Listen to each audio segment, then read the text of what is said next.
8-май күнү боло турган UFC 274-турнирде Чарльз Оливейра жана Джастин Гейджи эки мушкер чемпиондук титул үчүн кесиген. Бул нерсеге Джастин Гейджи пикирин билдирген. Азыр чемпион Камар Усман менен да алсыз болгон грэпплинг күрөшүн жакшыртууда Гейджи. Буга чейин эксперттер UFC мушкерлери көпчүлүгү Оливейраны утат дешкен. Бул нерсеге да алардын сөздөрүнө маани бербей, сценарий менен бул жеңиш болорун ачыктай өткөн Джастин Гейджи. Мен өзүмдү абдан жакшы сезип турам. Бул тренировкалардан оор кечип өттүм. Баштагыдан караганда мен азыр өзүмдү жакшы сезүүдөмүн. Мен азыр бетеше турган Оливейра менен чечүүчү согуш болот. Мага бул мүмкүндүк дагы бир ирет келди. Хабиб менен урушканында ал учурда психология тараптан толук даяр эмес элем. Мына эми мен чемпион боло алам. Бул нерсеге өзүм ишенем. Айрымдар Хабиб менен урушканымды эстей беришет. Гейджини муунтуп коет. Гейджи утулат.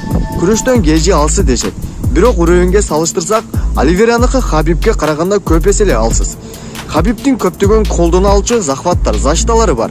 Ал өтө легендарлуу мушкер эле. Ал эми Оливейра болсо бул мага ылайыктуу мушкер. Кыйын тарабы бар деп айта албайм. Бирок унутпаш керек, мен күрөштөн алысыраак болушум керек. Анын өзүнүн жолу бар. Меники өзүнчө дегенде ар бирибиздин өзүнчө тажрыйбабыз бар. Бул нерсеге баа бербей тура эмес. Эгерде Оливейраны мени менен биринчи раундда жеңем десе, анда чоң жаңылыштык.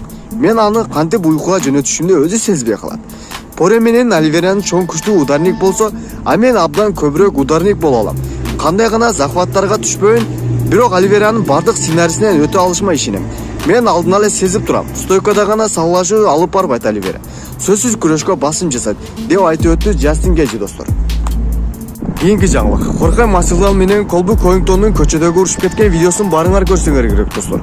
Бул нерселердин аягы соттун чечими менен Хорхе Масвидалга тыюу салынды. Колби Коингтондон 7 метр алысыраак турушун керектигин айткан. Жана үйүнүн алыстыгы 150 метрден алысыраак жерде турушун билдирген. Себеби Колбиге бир гана Хорхе Масвидал гана эмес, башка адамдарда кол салуулар болгон экен. Эми дагы бир рет сот чечими май айынын жарымында болот. Эң кызыгы чалышууга да запрет койгон. Сот ичинде эки мушкер бири-бири менен сүйлөштүргөндө болгону адвокаттардын телефону аркылуу сүйлөштүрүлгөн. Эгерде видеонун аягына чейин көргөн болсоңор достор, видеого лайк баскыла жана каналга катталабыз. Амандашалы кийинки роликке чейин.